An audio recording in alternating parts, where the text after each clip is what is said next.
하나님께 영광을 돌립니다.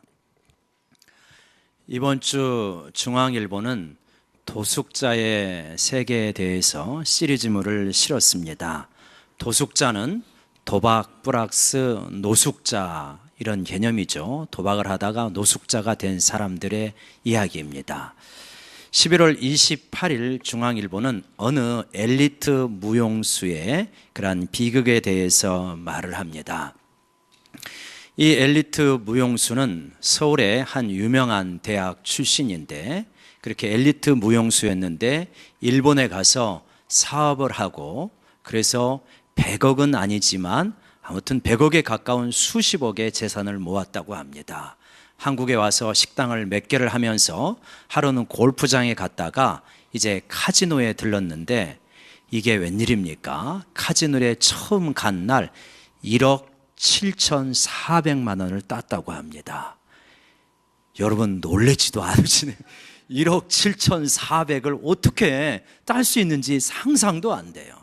그래서 1억 7,400만 원을 따가지고 1억 4천으로 아파트를 한 채 샀대요.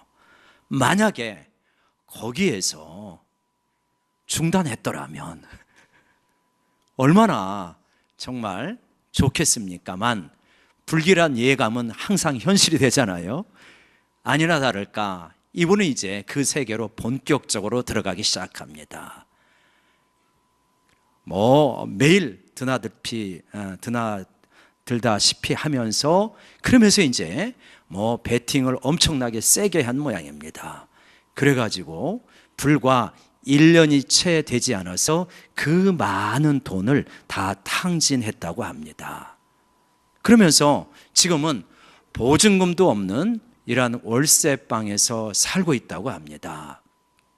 요즘 월세방에 이 연탄 떼는 사람 별로 없지 않습니까? 근데 이 사람은 연탄을 떼는 그 월세방에서 살아가고 있는 이제 그런 모습을 보여주고 있습니다. 그런데도 떠나고 있지 못하다고 하네요. 왜 떠나지 못하냐? 한 방 벌어가지고, 조금 더 벌어가지고 거기를 떠나겠다. 그것이 그녀의 마지막 소원이라고 합니다.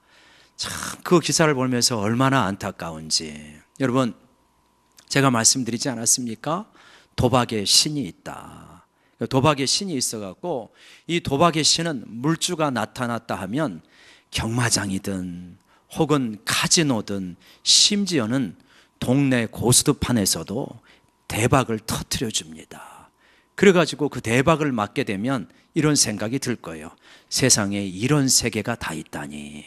거기서 그냥 감동을 받고 거기에 헌신하게 되어집니다.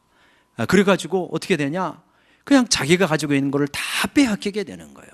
만약에 누군가가 로또를 해가지고 한 1,000만 원짜리가 당첨되었다고 합시다. 그러면요, 아마 그 세계를 벗어나기 어려울 거요. 아마 1,000만 원의 몇 배가 되는 돈을 로또에 헌금하고 나서야, 바치고 나서야 겨우 벗어날까 말까, 그렇게 되어질 것입니다. 이게 다 뭐냐면 자신이 하는 것 같지만 도박의 신에게 농락당하고 있는 것이다, 이렇게 말할 수 있습니다. 저는 그 기사를 보면서 굉장히 안타까웠습니다. 뭐가 이렇게 안타깝냐?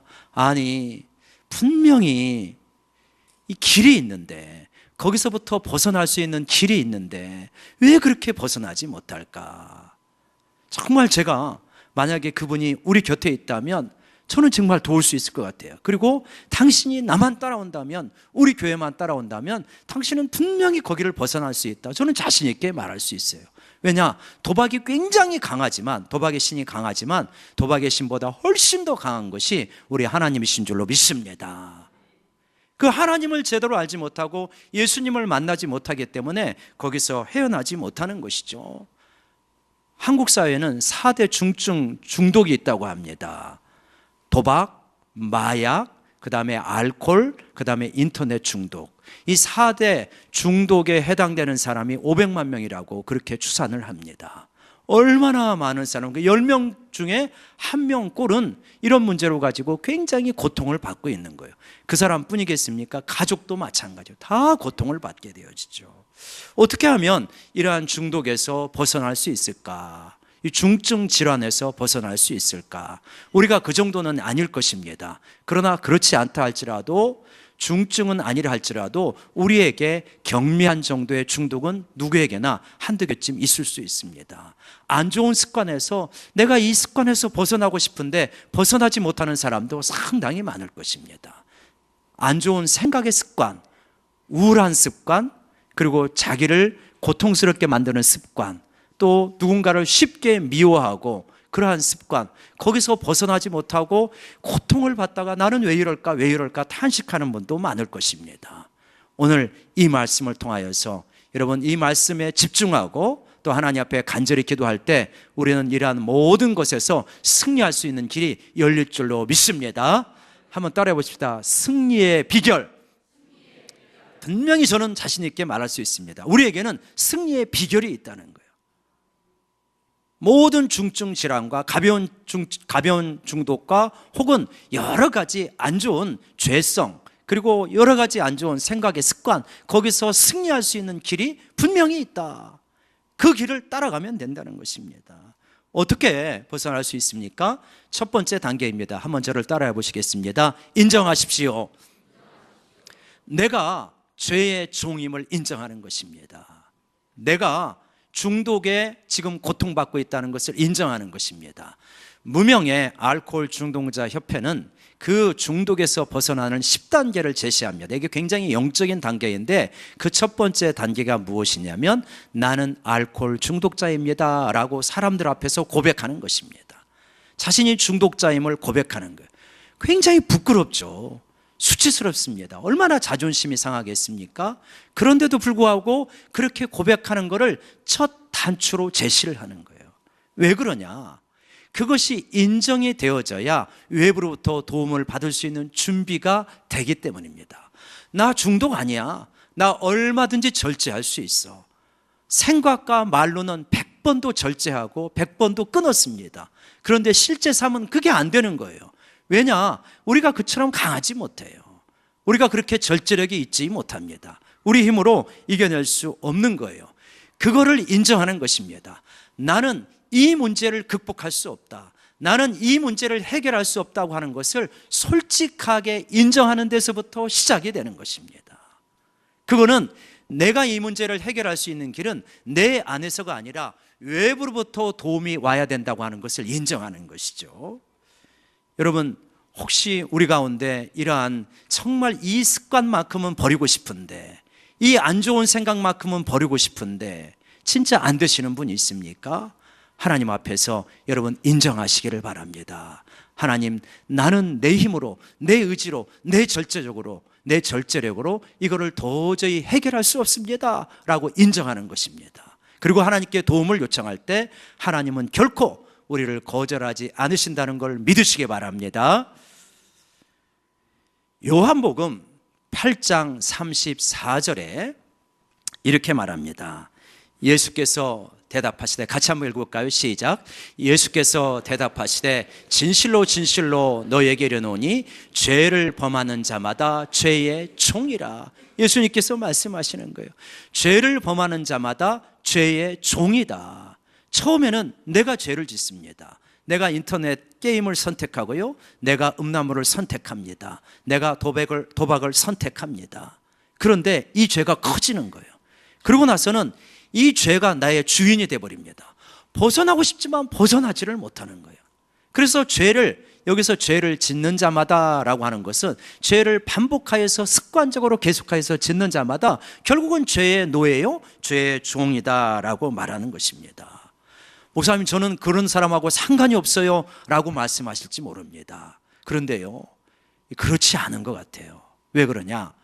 대표 기도를 할 때 우리 집사님들이나 남자 집사님들, 여자 집사님들이 대표 기도를 할 때 이런 기도 많이 하시잖아요. 주여, 지난 한 주 동안 또 죄를 많이 짓고 왔습니다. 또 어떤 분은 이렇게까지 기도합니다. 주님, 이 죽일 년을 용서해 주십시오. 이렇게까지 또 자학하면서 그러면서 회개 기도를 합니다.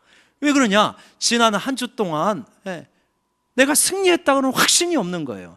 여러분, 그리스도인이 지난 한 주 동안 정말 주님, 저는 많은 죄를 짓고 왔으니 용서해 주십시오, 이렇게 기도하는 것이 정상적인 삶의 모습인가? 성경을 보면 그렇지 않은 거예요. 이게 비정상인 거예요. 사실은 우리가 물론 1년 52주 다 승리했습니다 라고 고백하면 좋겠지만, 그러나 여러분, 우리가 패하는 주가 몇 주 있을지 모르지만 대부분의 주는 승리를 고백하면서 승리의 찬가를 하나님께 올려드려야 하는 것이 정상적인 그리스도인의 삶인 것입니다.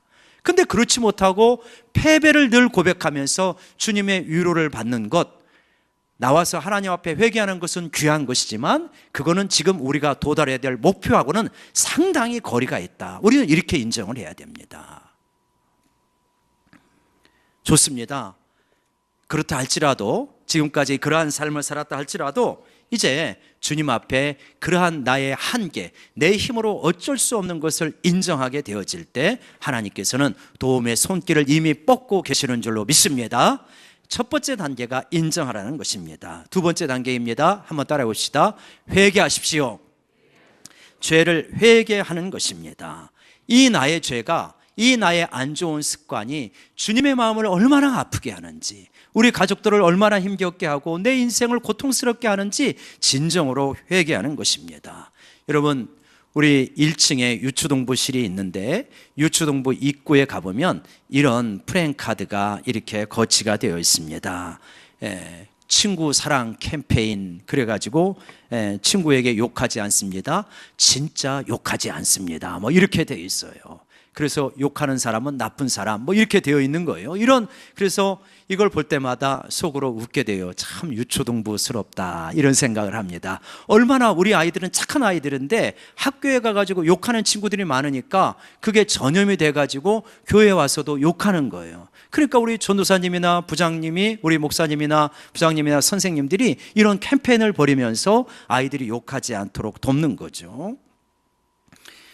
여러분, 어떻게 하면 욕을 하지 않을 수 있을까요? 진정으로 회개하는 것입니다. 뭘 깨달아야 되는 겁니까? 내가 욕하는 것이 예수님의 마음을 슬프게 하는 거구나.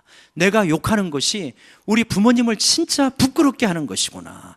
내가 욕하는 것이 친구를 굉장히 인격적으로 모욕하는 것이고 나를 무가치하게 만드는 것이구나. 아이가 어른의 표현만큼은 아니라 할지라도 깨달아야 되지 않겠습니까? 그리고 주님 앞에 주님 욕하지 않겠습니다 다짐하게 되어질 때, 회개하게 될 때 점점 여기서부터 멀어지게 되어집니다. 어른들도 마찬가지입니다. 지금 내가 끊지 못하고 있는 중독이, 내가 끊지 못하고 있는 안 좋은 습관이 얼마나 주님을 슬프게 하는지 알아야 됩니다.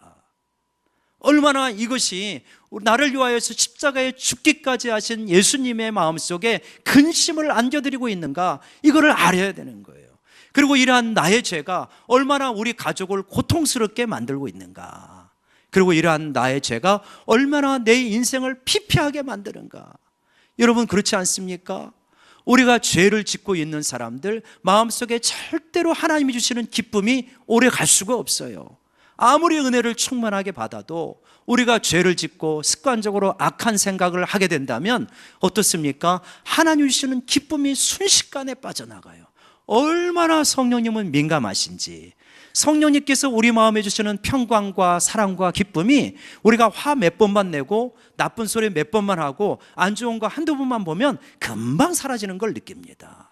그래서 우리는 내 자신이 살기 위해서라도, 내 자신이 기쁨과 평화와 사랑을 유지하기 위해서라도 죄로부터 멀어져야 되고 죄를 회개해야 되는 줄로 믿습니다.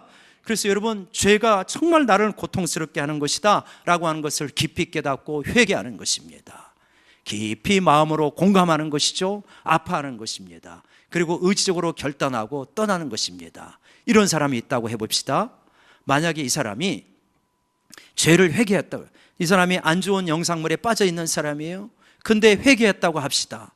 그러면서 컴퓨터 파일에는 이것이 저장되어 있어요. 와가지고 찬양하고 눈물 흘리며 기도하지만 이거를 지우지 않는다면 이게 회개가 되겠습니까? 안 되겠죠. 알코올 중독에 빠져 있는 사람이 주님 앞에 나와서 찬양하면서 회개를 합니다. 그렇지만 집에 있는 병을, 장식장에 있는 술을 안 버려요.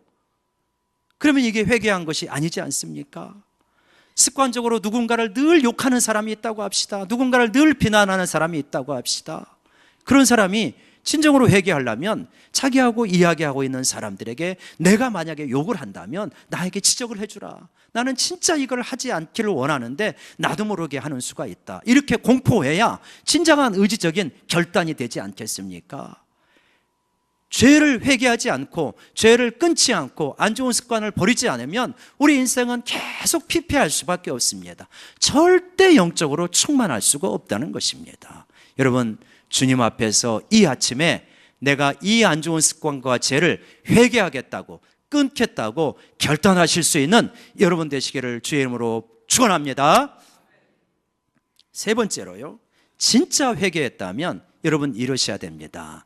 한번 저를 따라해 보시겠습니다. 확신하십시오. 뭘 확신합니까? 사죄를 확신하시는 겁니다. 우리가 진짜 회개했다면 내가 용서받았구나, 내가 깨끗해질 수 있구나 하는 것을 확신하는 겁니다. 당연한 거 아닙니까? 안 그래요. 마귀는 끊임없이 우리를 참소합니다. 네가 회개했다고? 네가 얼마나 가나 보자. 이 마귀가 우리를 공격하는 거예요. 너 안 돼. 너 금방 무너질 것. 얼마나 마귀가 참소하는지요. 여러분, 이러할 때 말씀의 검으로 마귀를 물리치고 잘라내야 됩니다. 요한일서 1장 9절에 보면 이렇게 하나님은 우리에게 말씀해 주고 계십니다. 한번 같이 읽어볼까요? 시작. 만일 우리가 우리 죄를 자백하면 그는 미쁘시고 의로우사 우리 죄를 사하시며 우리를 모든 불의에서 깨끗하게 하실 것이요. 거기 보십시오. 그는 미쁘시고 의로우사 우리 죄를 사해 주십니다. 뭐 하면요? 네가 선행을 많이 하면, 죄를 10개 지었냐? 그러면 선행을 20개 해라. 그러면 죄를 사해 줄게. 그게 아니에요. 네가 만일 너의 죄를 자복하면 그러면 너의 죄를 용서해 주신다는 거예요. 너무나 놀랍습니다.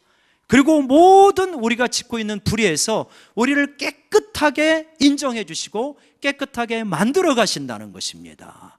이게 하나님의 놀라운 은혜인 줄로 믿습니다. 도대체 어떻게 이게 가능합니까? 그래서 이 문제를 해결하려고 예수님이 이 땅에 오신 거 아니겠습니까? 이 땅에 오셔서 우리를 죄에서 구원하실 자, 구원주가 되시기 위하여서 이 땅에 오셔서 우리를 부유하게 만들려고 오신 것도 아닙니다. 질병에서 고침을 주려고 오신 것도 아닙니다. 외롭지 않게 우리를 위로해 주려고 오신 것도 아닙니다. 이 모든 것의 근원적인 질환, 근원적인 뿌리인 죄로부터 우리를 구원하고 죄과와 죄 책임과 죄의 권세로부터 우리를 구원하려고 예수님께서 오셨고 이 모든 것을 감당하시고 승리를 주신 줄로 믿습니다. 그래서 이 이사야서 53장 6절에 예수님께서 예수님의 모습을 내다보면서 600년 전에 이사야 선지자가 이렇게 말씀하고 있는 거죠. 같이 읽어봅시다. 시작.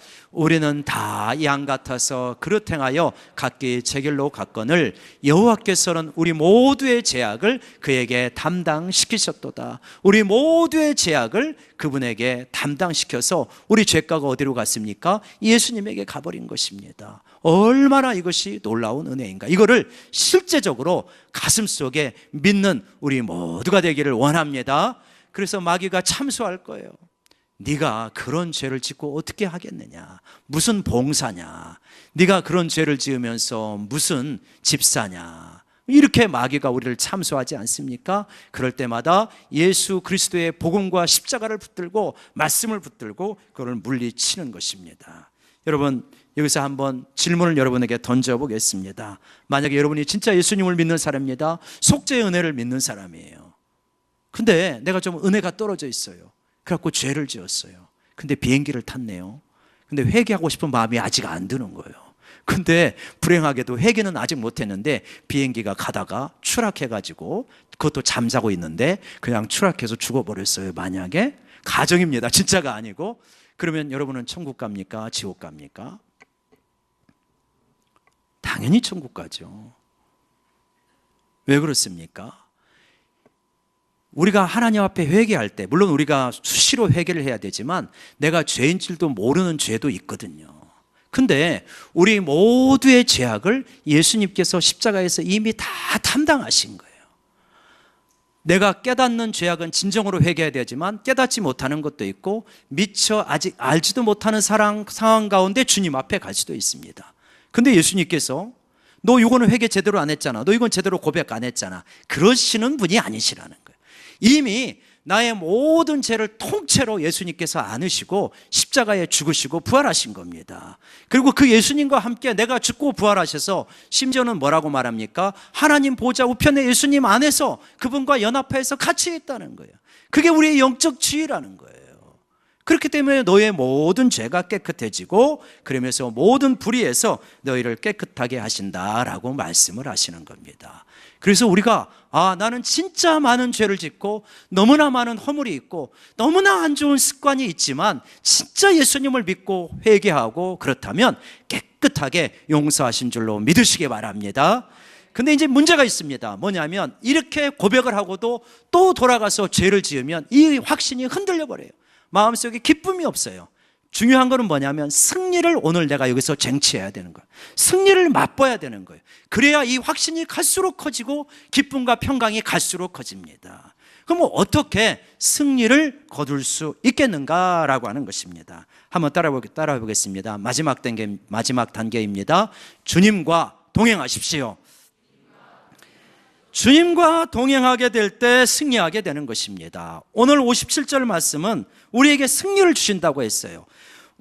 우리 주 예수 그리스도로 말미암아 우리에게 승리를 주시는 하나님께 감사하노니, 승리를 우리에게 주세요. 우리가 승리를 맛볼 수 있게 된다는 것입니다.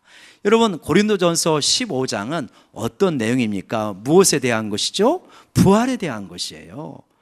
우리가 예수님처럼 부활한다는 것이에요. 그리고 부활에 대한 것을 이야기하고 사망아 너의 승리가 어디 있느냐, 사망아 너의 쏘는 것이 어디 있느냐, 그러면서 사망 너 까불지 말아라, 그렇게 이야기를 하신 거예요. 그러면서 이 부활의 권세가 얼마나 강력한가를 이야기하면서 예수님이 부활하셨듯이 우리도 죽음의 권세를 이기고 부활하신다는 이야기를 하는 것입니다. 여러분, 이 세상에 가장 강력한 권세가 죽음의 권세이지 않습니까? 그런데 죽음도 까불지 말라는 거예요. 죽음도 너는 진짜 죽었다, 이겁니다. 왜냐? 예수님 때문에 우리가 이미 승리를 하니까. 그래서 죽음이 아무리 강력하다 할지라도 부활의 능력을 덧입고 있는 우리가 죽음을 이긴다는 말씀을 하십니다. 여러분, 부활이 죽음의 권세보다 훨씬 크다는 걸 믿습니다. 자, 그런 이야기를 하시는데 그럼 우리가 어떤 사람이냐? 대단한 사람인가? 왜냐하면 죽음도 까불지 말아라. 내가 너를 이미 이겼다는 거예요. 여러분, 옆 사람 바라보면서 한번 축복합시다. 알고 보니 대단한 분이시네요. 죽음을 우습게 여기는 사람이에요. 우리가 진짜 믿음이 있다면 우리가 어느 정도까지 잘하게 되냐면 죽음을 우습게 여기는, 그래서 순교의 자리도 나아갈 수 있는 사람들이 우리들이다. 왜냐하면 우리는 진짜 부활을 믿는 사람들이잖아요. 자, 이렇게 대단한 권세를 가지고 있다면 어떻다는 것입니까? 사망을 정복한 사람들이라면 죄를 정복할 수 있는 사람, 안 좋은 습관들을 이미 이겨낼 수 있는 사람이 바로 우리들이다. 근데 그걸 우리의 능력으로 아니라 누구의 능력으로? 우리 안에 계신 우리 주 예수 그리스도로 말미암아 승리를 거두게 되어진다라고 말씀하고 있는 것입니다. 여러분, 저는 늘 고민이었어요. 뭐가 고민이었냐면 왜 우리는 자주 승리하지 못하는가? 그리고 왜 나는 매주 승리하지 못하는가? 때로는 패하는가? 어떨 때 한 주 동안 승리하지 못하고 이 강단의 의자에 앉아가지고 기도할 때는 너무 주님 앞에 죄송한 거예요. 주님, 이번 주도 정신없이 살다가 왔습니다. 승리의 노래를 가지고 와야 되는데 이 패배의 이 애가를 가지고 왔으니 주여 긍휼히 여겨달라고, 성도님들한테도 죄송하고 주님에게도 죄송하고 좀 승리한 보고를 가지고 와야 되는데 왜 패했을까? 매주 그런 건 아니지만 그런 때들이 종종 있었습니다. 근데 제가 이렇게 이 주님을 바라보고 주님을 늘 주님과 동행하려고 씨름하면서 이제 그런 고백을 안 해요. 자신 있게 말해요. 주님, 이번 주에 참 승리하고 왔습니다. 너무 감사합니다. 물론 완벽한 삶은 아니었지만 부족하고 연약한 부분들이 있고, 이건 좀 더 잘했으면 좋았을 텐데, 이거는 좀 더 지혜로웠으면 좋았을 텐데, 그런 거는 있지만, 그러나 주님, 죄에 무너지고 왔습니다. 그런 고백 안 합니다. 주여, 승리를 주셔서 감사합니다. 주님 안에서 갈수록 자유로워져서 감사합니다. 이러한 승리의 고백을 가지고 강단에 나오는 거예요. 왠지 더 얼굴이 밝아 보이지 않아요? 그러지 않습니까? 승리를 실제로 누리고 있으니까. 근데 내가 죄하고 악착같이 싸워서 이기리라 결단하고 뭔가 막 혈서 쓰고 그래가지고 그런 게 아니라 한 게 하나밖에 없다는 거예요. 주님에게 계속 초점을 맞췄다는, 주님과 동행에 계속 초점을 맞추다 보니까 승리를 주님이 주시더라라고 하는 것입니다. 여러분 우리 모두가 이런 승리를 얻게 될 줄로 믿습니다. 오늘 말씀이 그거잖아요. 우리에게 승리를 주시는 주 예수 그리스도로 말미암아 우리에게 승리를 주시는 하나님께 감사한다는 것입니다. 여러분, 어떤 면에서 지금 승리하고 있지 못합니까? 어떤 면에서 때로는 패하고 좌절하십니까? 재정 문제 때문에 혹시 염려하고 자주 패하고 주눅이 들고 힘들어 하십니까? 우리 주님을 바라보시기 바랍니다. 사랑하는 딸아, 사랑하는 아들아, 너의 모든 문제 나에게 맡겨라. 너 나를 진짜 구해봐. 내가 너에게 필요한 거 분명히 준다. 너 이거 체험하게 될 것이다. 놀랍게 이런 문제로부터 벗어나게 되는 거예요. 누군가를 미워하는 마음 때문에 굉장히 고통스럽습니까? 우리가 미워하면서 좋아하는 그리스도인이 있을까요? 한 명도 없을 것입니다. 미워하면서도 고통스럽잖아요. 그 문제 가지고 주님 앞에 나가잖아요. 주님, 제가 그러고 싶지 않은데요, 진짜 용서가 안 되고 자꾸만 미워져요. 주님이요, 마음을 주셔요. 너 내 시선으로 바라봐라. 내가 너의 1만 달란트 용서하지 않았느냐? 100데나리온 때문에 그렇게 마음에 상처가 되냐? 내가 그를 얼마나 사랑하는지 너도 좀 느껴봐라. 주님의 가슴이 내 가슴에 이제 전이가 되기 시작해요. 그러면서 그 사람을, 그 미운 사람을 바라보면 적어도 옛날에 100만큼 미웠으면 이게 100만큼 미운 게 50, 30 이렇게 자꾸 덜 미워지는 거예요. 내 힘으로 안 돼요. 내가 안 미워하려고 얼마나 애썼습니까? 근데 그 얼굴을 보는 순간, 그 화상을 보는 순간 미움이 갑자기 그냥 확 솟아나왔는데, 예수님의 시선으로 자꾸 보는데 미움이 이상하게 사라지더라 이 말이에요. 그게 성령님의 역사, 승리를 주시는 겁니다. 가족들 때문에 너무 힘겹습니까? 부모님 때문에 혹은 배우자 때문에, 자녀 때문에 한번 기도해 보세요. 이상하게 주님께서 긍휼히 여기는 마음을 내 속에 주셔요. 주님의 시선으로 바라봐요. 오죽하면 저럴까? 내가 내 자녀를 진짜 따뜻하게 못 대했구나. 주님은 진짜 내 욕심대로 바라보는 게 아니라, 주님은 저 아이에 저만큼의 재능을 주고 저만큼의 은사를 주셨는데 나는 조금 왜 여기까지 이루지 못하냐고 자꾸 질책만 했구나. 내가 욕심 때문에 내 아이를 망쳤구나. 이런 깨달음을 주셔요. 부모님을 바라보면서 엄마도 아빠도 한 명의 남자요 한 명의 여자이구나. 고단한 인생을 살고 계시는구나. 주님을 잘 믿기를 원하지만 아직 잘 안 되시구나. 이 주님의 시선으로 바라볼 수 있는 그러한 긍휼의 마음이 생기면 이게 다 자꾸만 품게 돼요. 그래서 어떻게 하냐면 주님이 말씀하셨어요. 사랑은 허다한 허물을 덮느니라. 기회를 다시 주게 되는 거예요. 내 가족에게, 내 이웃에게, 내 형제 자매에게. 주님은요, 말 그대로 주님이셔요. 우리 주 예수 그리스도로 말미암아 주님이에요. 로드예요. 주님이 말 그대로 주님이시기 때문에 그분이 진짜 주인이 되시고 그분의 시선과 그분의 마음으로 바라보면 이게 해결이 되어져 가는 거예요. 그래서 주님이 마스터키예요. 만능 열쇠예요. 우리 문제를 풀어가는 모든 곳곳에 주여 재정 문제 있는데 예수 그리스도, 주여 제 마음에 낙심이 있는데 예수 그리스도, 주님 용서가 안 되는데 예수 그리스도, 예수 그리스도를 계속하여서 바라보고 주님과 동행하다 보면 주님이 내 마음을 녹여주시고 시야를 열어주시고 관계를 풀어주시고 환경 가운데 역사하는 줄로 믿습니다. 여러분, 특별히 낙심이나 우울증이나 절망감 혹은 자살 충동 가운데 시달리는 분이 있습니까? 더욱 주님을 바라보시기 바랍니다. 혼자 애쓰지 마십시오. 애써도 그거 안 됩니다. 그런 거는 다 일종의 어둠이에요. 어둠은요 굉장히 강력하고 무섭지 않습니까? 근데 어둠 까불지 말라 해요. 빛이 들어오면요 어둠은 순식간에 도망갑니다. 빛이 훨씬 강한 거예요. 어둠 속에서 막 싸우려고 할 필요 없어요. 빛 대신 예수 그리스도를 온전히 내 안에 모셔드리는 거예요.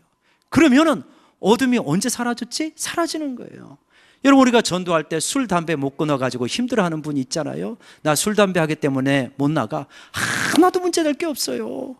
예수님 와가지고 예수님 만나고 예수님과 동행하면 이런 게 자체가 싫어져요. 싫은데 어떻게 합니까? 그럼 못하게 돼 있습니다. 빛 대신 예수님을 내 안에 모시면 어둠은 물러가게 되는 것이다. 그래서 프랭크 루박이라고 하는 선교사가 이런 말을 했습니다. 주님을 늘 바라보는 것은 어려운 일이다. 주님을 늘 의식하는 것은 어려운 일이죠. 주님과 동행하는 것은 힘든 일입니다. 그런데 이 어려운 일을 하면 모든 일이 쉬워진다. 진짜 옳은 말입니다. 주님을 바라보고 주님과 동행하면요 이게 어려운 것 같지만 굉장히 많은 일이, 모든 일이 쉬워지게 돼요. 얼마나 놀라운 일인지. 그래서 주님께서 그러한 주님을 주시려고 2000년 전에 이 땅에 오신 줄로 믿습니다. 내가 너의 해답이라는 거예요. 내가 너의 구원자라는 거예요. 내가 너의 진정한 주님이라는 거예요. 이 주님을 모시면 모든 것이 되어지는 것입니다. 여러분, 오늘 오셔서 어떤 분들은 회개 기도 드리셨을 것입니다. 예, 좋습니다. 그러나 여러분, 회개의 기도를 매주 드리는 것이 아니라 승리의 찬가를 주님 앞에 올려드리는 우리 주일이 되기를 간절히 원합니다. 승리하십시오. 승리의 비결이 있습니다. 전혀 어렵지 않습니다. 굉장히 심오하지 않습니다. 주님만 바라보는 것입니다. 주님 붙잡고 계속 걸어가는 것입니다. 그러면 승리가 저절로 찾아오게 되는 것입니다. 우리 주 예수 그리스도로 말미암아 승리를 주시는 하나님께 감사하노니, 사랑하는 여러분, 승리의 노래를 부를 수 있는 우리 모두가 되어지고 한 주간 그렇게 승리하시다가 다음 주에 승리의 노래로 하나님 앞에 나아가는 저희 모두가 되기를 원합니다. 기도하십시다.